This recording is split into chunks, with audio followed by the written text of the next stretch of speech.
Поводът за днешната среща е да ви уведомим за последното развитие относно случая, свързан с незаконните трансплантации в болница Лозенец. Всички родители, които присъстват, бяха провокирани от масивната пиар акция на лечебното заведение, което на гърба на едно болно семейство и на едно болно дете и на неговото семейство направиха тържество. Никога друго дете не е изписвано от болница по този помпозен начин. Това провокира остра реакция от страна на всички родители, които са минали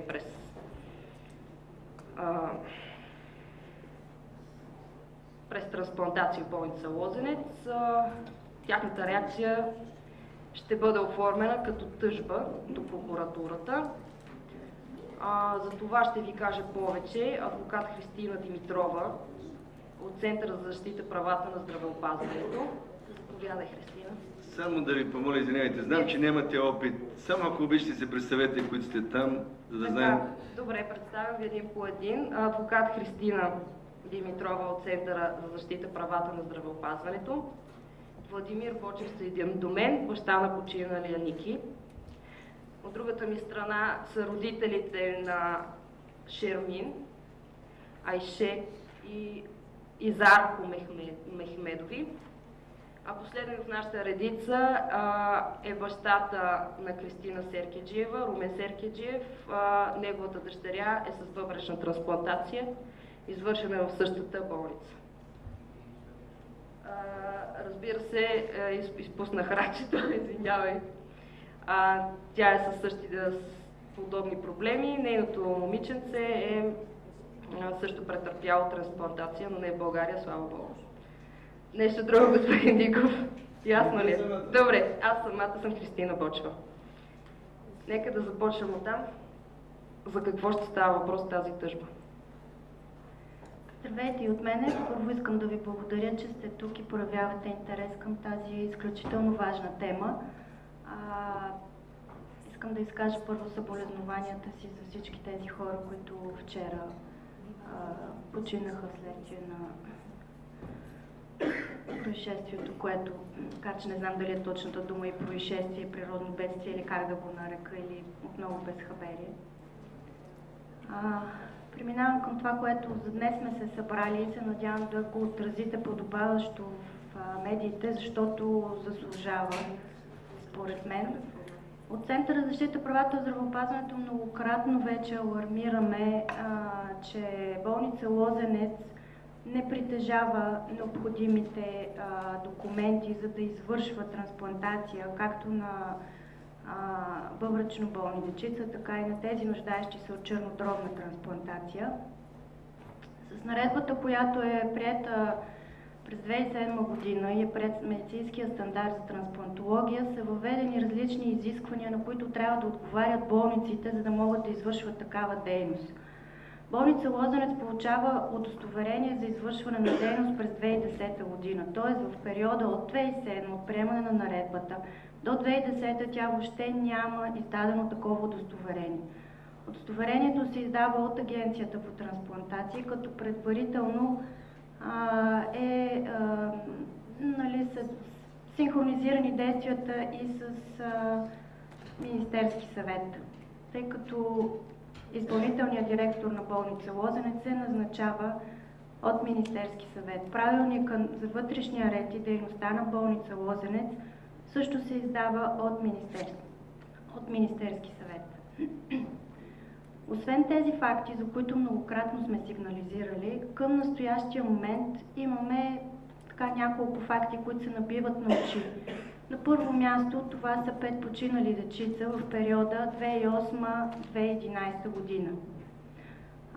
Всички тези дечица, става въпрос за чернодробни трансплантации, са извършени в болница Лозенец.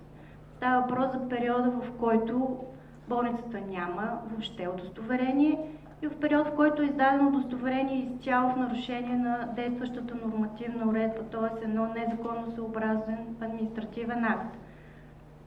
Това е първия факт. Втория факт, който се набива на очи, е че липсват и специалисти-трансплантолози в болница Лозенец, които да извършват детски чернодробни трансплантации и бъбречните чернодробни трансплантации. Така че в крайна сметка, като така се види цялата картинка, се вижда, че в болница Лозенец се извършват едни незаконни трансплантации, вследствие на което се стига до смъртта на 5 дечица в ранния следтрансплантационен период, а други 2 се налага ретрансплантация. Тоест това става въпрос за 70% неуспеваемост на болницата.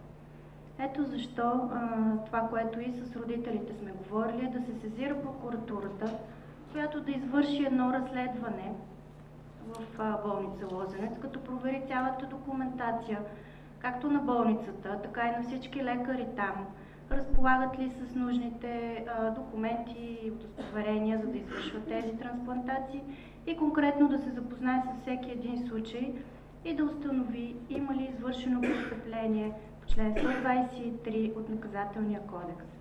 Член 123 от Наказателния кодекс предвижда между 5 и 15 години лишаване от свобода на този, който е причинил други му смърт в особено тежки случаи, или ако е причинена смърт на повече от едно лице поради незнание или намърливо изпълнение на занятие или друга правно регламентирана дейност, представляваща източник на повишена опасност, която той няма право да упражнява.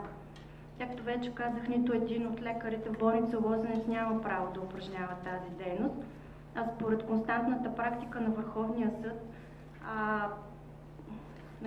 източник на повишена опасност са такива действия, при чието изпълнение, цитирам ви буквално, при чието изпълнение и най-малкото незнание или намърливо изпълнение създава опасност за живота или здравето на трето лице. Мисля, че на всички ни е ясно и не е нужно да обяснявам, че трансплантацията е точно такава дейност и че естествено, че тя е една правно регламентирана дейност и когато лицата, които нямат право да я изпълняват, освен това са и некомпетентни, нямат нужния опит и квалификация, със своите действия те естествено причиняват смъртта на пациентите. Другото, което така ми се иска да кажа е, че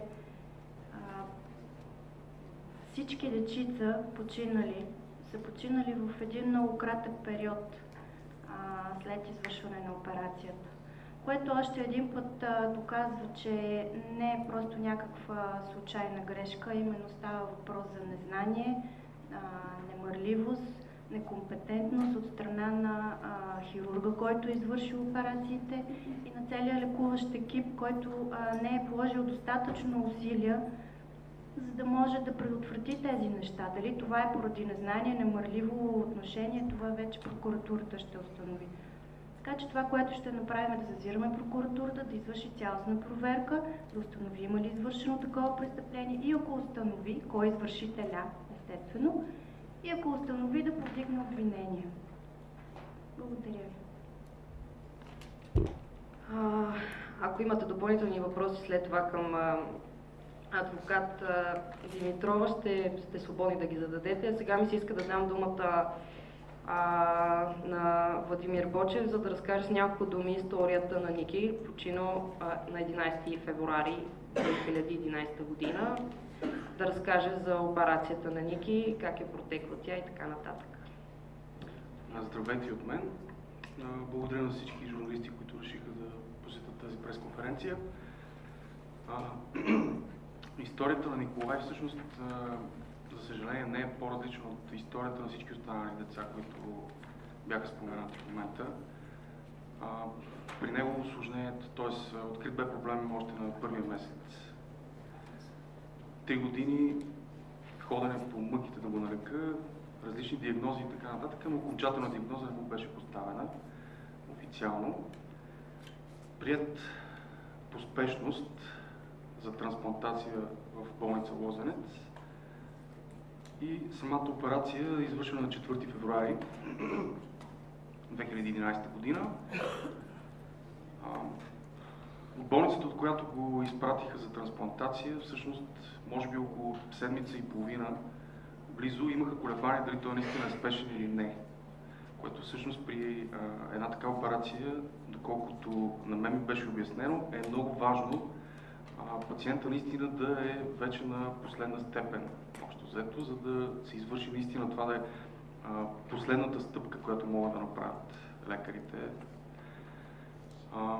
В този случай около седмица и половина бяхме бавени, не се даваха никакви отговори на въпроса дали той наистина е за трансплантация вече или не. В крайна сметка, в последния момент ни се заявява, той е за трансплантация. Дни преди това ни казват, не избягвайте варианта за чужбина, опитайте се да направите нещо по въпроса. Успяхме за броени дни, така да го кажа, да намерим някакви координати, свързахме се с болница там в Германия и така нататък. В последния момент ни беше заявено, че нямаме избор и трябва задължително да отидем да бъдем прияти в болница Лозенец. Това, което се случва там, е следното. Приемат ни, за около половин ден се извършват някакви изследвания. Аз в случая като донор на детето и на него, които в никакъв случай не могат да се сравнят с тези изследвания, които се правят навън, извън България, за подобна операция, която все пак на всички е ясно, че тя е животоспасяваща и много сложна операция. На базата на тези изследвания те решават, че аз съм подходящ донор за детето си, а в момента, в който е извършена операцията, изявлението на господин Спасов в медиите беше, че всъщност още тогава черният дроб е бил, не е успял да заработи правилно в организма на детето и всъщност е имал проблем с самия черен дроб, извинявайте, който аз съм ударил. Но тук става ясно вече колко са достоверни тези изследвания и достатъчни всъщност за една такава операция. След операцията, която беше обявена отново по медиите за успешна, 24 часа след нея се наложи да се направи повторно отваряне на детето, защото се оказа, че има някакъв кръвоизлив вътрешен. Впоследствие се разбра, че има и кръвосъсиреци, които са спирали определени вени да доставят кръв до черния дроб. След това отваряне вече нещата започнаха да се влошават, само че аз, лежейки в болницата, както и всичките хора, които бяха около нас, получавахме много противоречива информация въобще за състоянието на малкия. Мога така да го нарека, че лекарите се бяха разделили на два лагера. Единият лагер бяха хора, които така даваха надежди и казваха, да, нещата върват към подобрение. Следващия ден пристигат на смяна други доктори, които заявяват точно обратното. Казват, не, няма никакъв шанс, изобщо не се надявайте и така. 3 дни преди фаталния край, лекарите спряха да дават каквато и да е информация. В момента, в който ги попитахме какво се случва, какво е състоянието, има ли подобрение и така нататък, отговорът беше, обръщайте се към доктор Спасов. Той е човека, към който трябва да ви даде окончателните отговори. В тези последни 3 дни доктор Спасов се покри. Не можахме да го намерим по абсолютно никакъв начин. Опитахме чрез секретарката му, висяха хора пред неговия кабинет да го чакат. Той не се появи, не си вдигаше телефона на никакви телефони, не отговаряше. Тук насетне, в момента, в който вече дойде последния момент, дойде доктор, казвам доктор, не споменавам кой точно, който заяви, че всичко от тук насетне е въпрос на часове. И ако сме искали, можем да отидем да видим за последен път детето.